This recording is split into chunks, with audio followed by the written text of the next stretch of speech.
აზერბაიჯანში საყოველთაო გლოვაა გამოცხადებული. ყაზახეთში სამგზავრო თვითმფრინავის ჩამოვარდნის გამო ალიევმა ქვეყანაში 26 დეკემბერი გლოვის დღედ გამოაცხადა. ალიევის განკარგულებითვე შეიქმნა ავიაკატასტროფის გამოძიების სახელმწიფო კომისია, რომლის წევრებიც შემთხვევის ადგილზე უკვე ჩავიდნენ. აზერბაიჯანის პრეზიდენტის თქმით, ყაზახეთში მომხდარი ავიაკატასტროფის მიზეზებზე საუბარი ჯერ ნაადრევია და საჭიროა მომხდარის სრული გამოძიება. როგორც ევრონიუსი წერს, აზერბაიჯანული თვითმფრინავის ჩამოვარდნა შესაძლოა რუსულ საჰაერო თავდაცვის სისტემას გამოეწვია. ანონიმური წყაროები აცხადებენ, რომ რუსეთის ქალაქ გროზნოსთან მიახლოებისას, რომელიც ფრენის დანიშნულების ადგილი იყო, გადარჩენილმა მგზავრებმა გაიგეს აფეთქების ხმა, რასაც მოჰყვა თვითმფრინავის კორპუსის დაზიანება. ქვეყნის გენერალური პროკურატურის ბოლო მონაცემებით ავიაკატასტროფას გადაურჩა სამგზავრო ლაინერის 67 მგზავრიდან 32. დაშავებულთა ნაწილის მდგომარეობა მძიმეა. ისინი რეანიმაციულ განყოფილებაში იმყოფებიან. ავიალაინერი ბაქოდან ქალაქ გროზნოში მიფრინავდა, თუმცა კურსი შეიცვალა. ის აქტაუს აეროპორტიდან 3 კილომეტრის დაშორებით ჩამოვარდა. ყაზახეთის ტრანსპორტის სამინისტროს მონაცემებით ბორტზე აზერბაიჯანის 37 მოქალაქე, რუსეთის 16 მოქალაქე, ასევე ყაზახეთის 6 და ყირგიზეთის 3 მოქალაქე იმყოფებოდა.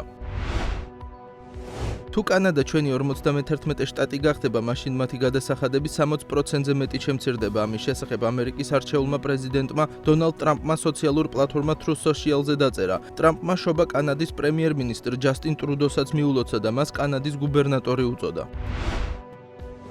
დონალდ ტრამპის ქონება წელს 3.6 მილიარდით გაიზარდა. ერთი წლის წინ მისი ქონება 2.5 მილიარდში ადგენდა. ტრამპისთვის 2024 წელი წარმატებული აღმოჩნდა როგორც ფინანსური, ასევე პოლიტიკური თვალსაზრისითაც. ის გახდა ამერიკის არჩეული პრეზიდენტი და დაბრუნდა Forbes-ის ამერიკის უმდიდრესი ადამიანების სიაში. ტრამპის ქონება 2024 წლის მარტში შესამჩნევად $7 მილიარდამდე გაიზარდა. ეს მის მიერ დაფუძნებული Truth Social-ის მშობელი კომპანიის საჯაროდ დალისტვას მოჰყვა. ამ მნიშვნელოვანი ფინანსური ნახტომის წინ ამერიკის ახლად არჩეული პრეზიდენტის ქონება 2.3 მილიარდამდე იყო შემცირებული, რაც იანვარ-მარტში იურიდიულ დავებს უკავშირდებოდა. 16 აპრილს დონალდ ტრამპის ქონების წმინდა ღირებულებამ $3.67 მილიარდ წლის ერთ-ერთ ყველაზე დაბალ ნიშნულს მიაღწია. ამის მიზეზი TMTG-ს აქციების ფასის რამდენიმე დღიანი დაღმასვლა, თუმცა თვის ბოლოსკენ აქციების გაძვირება დაიწყო, რამაც ტრამპის ქონება 30 აპრილს $7.6 მილიარდამდე გაზარდა.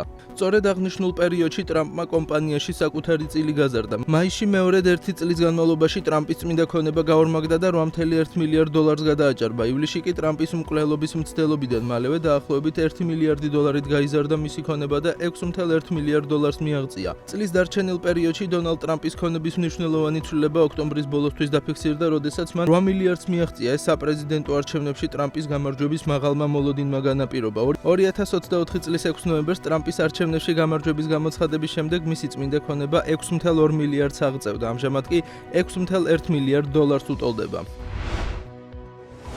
2024 წელი უმდიდრესი რუსი მოქალაქეებისთვის განსაკუთრებით პოზიტიური აღმოჩნდა. ბლუმბერგის გამოთვლებით გასული 12 თვის განმავლობაში მათი ქონების წმინდა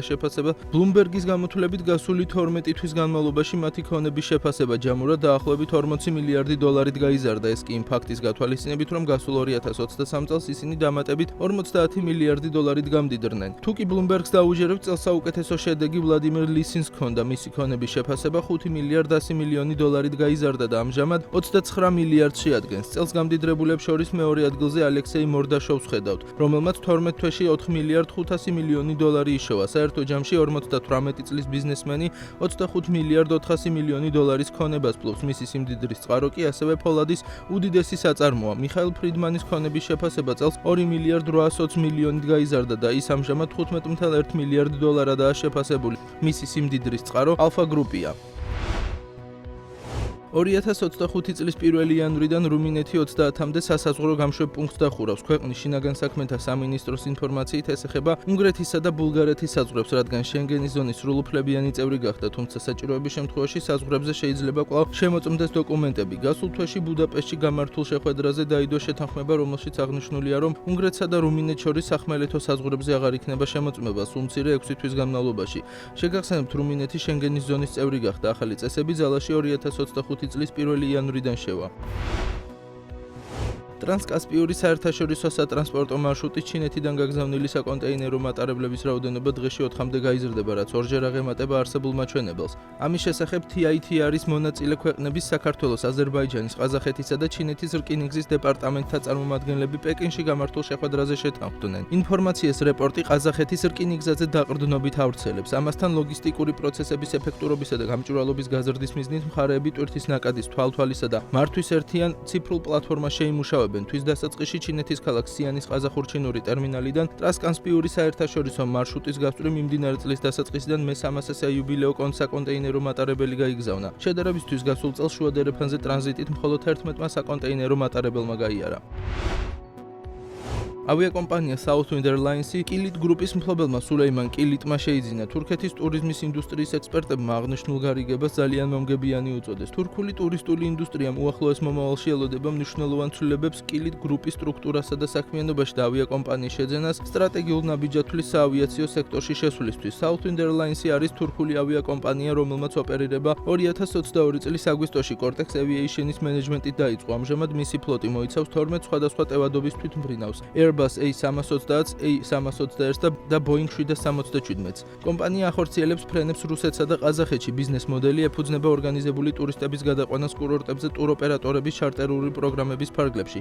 კილიტ გრუპი არის ერთ-ერთი წამყვანი ტურისტული კომპანია თურქეთში, რომელიც რუსი ტურისტებისთვის ცნობილია ძირითადად სასტუმროს ბრენდებით, როგორიცაა Crystal ჰოტელი და Nirvana ჰოტელი. ჯგუფში ასევე შედის DMC კომპანია, რომელიც ემსახურება სხვა საკითხებთან ერთად მსხვილ რუსულ ტუროპერატორებს. ჯგუფს აქვს საკუთარი სატრანსპორტო კომპანია Southwind Airlines-ის შეძენით ის მნიშვნელოვნად გაზრდის თავის გავლენას ტურიზმის ინდუსტრიაში.